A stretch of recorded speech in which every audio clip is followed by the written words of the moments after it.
un montant de 12 000 $ à 5% d'intérêt annuel capitalisé annuellement. On veut la règle de correspondance qui donne la valeur M du montant accumulé en fonction du temps en année depuis le début du placement. 5%, c'est 5 divisé par 100, c'est 0,05. On va travailler avec ça. 0,05. On note M1, le montant accumulé après 1 an. On a notre 12 000, le capital investi, et on ajoute 12 000 fois 5%.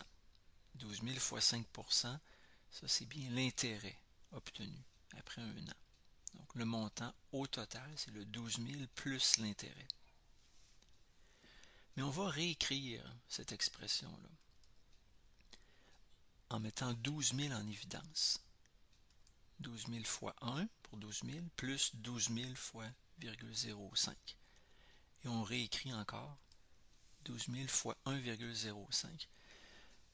Alors ça, c'est une expression qui nous révèle que pour avoir le montant accumulé après 1 an, on prend le montant qu'on a dans notre compte, 12 000, et on multiplie toujours par 1,05. C'est la multiplication par 1,05 qui va faire en sorte qu'on va obtenir le montant après une année supplémentaire. Même chose après 2 ans, le montant accumulé après 2 ans, on prend le montant qu'on a après 1 an et on le laisse porter intérêt pendant une année supplémentaire. Donc pour avoir le montant accumulé pour la deuxième année, on prend le montant 12 000 fois 1,05 et la manœuvre est de multiplier par 1,05 encore. Qu'on va réécrire 12 000 fois 1,05 à la 2. C'est 1,05 à la 1 fois 1,05 à la 1, 1 plus 1, donc à la 2. De même, le montant 3, on prend le montant obtenu après les 2 premières années de placement et pour connaître le montant accumulé pour l'année supplémentaire à la fin de la 3e année, toujours la manœuvre de multiplier par 1,05, 1,05 à la 2 fois 1,05 à la 1 donne 1,05 à la 3.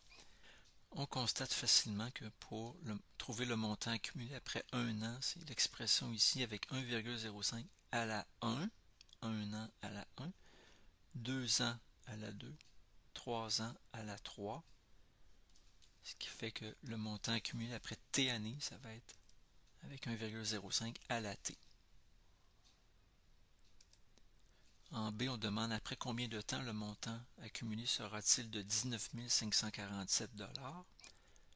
On reprend la règle obtenue. Le montant 19 547 $. On doit isoler T. On isole d'abord la partie exponentielle, le 1,05 à la T. Puisque 12 000 multiplie 1,05 à la T, on va diviser par 12 000. Et on est prêt à passer à la forme logarithmique. On écrit log.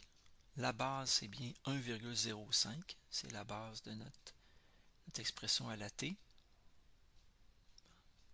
Une base. Et on fait le truc en lisant 1,05 exposant T. 1,05 exposant T égale la fraction qui est ici. Oui, c'est bien que T, c'est l'exposant qu'on doit donner à 1,05 pour obtenir la fraction. Donc, T, c'est bien un logarithme. On réécrit à l'aide du changement de base. On fait log de l'argument divisé par log de l'ancienne base. Divisé par log de l'ancienne base. Il reste à calculer T environ 10. Donc, après environ 10 ans, le montant accumulé sera de 19 547 $.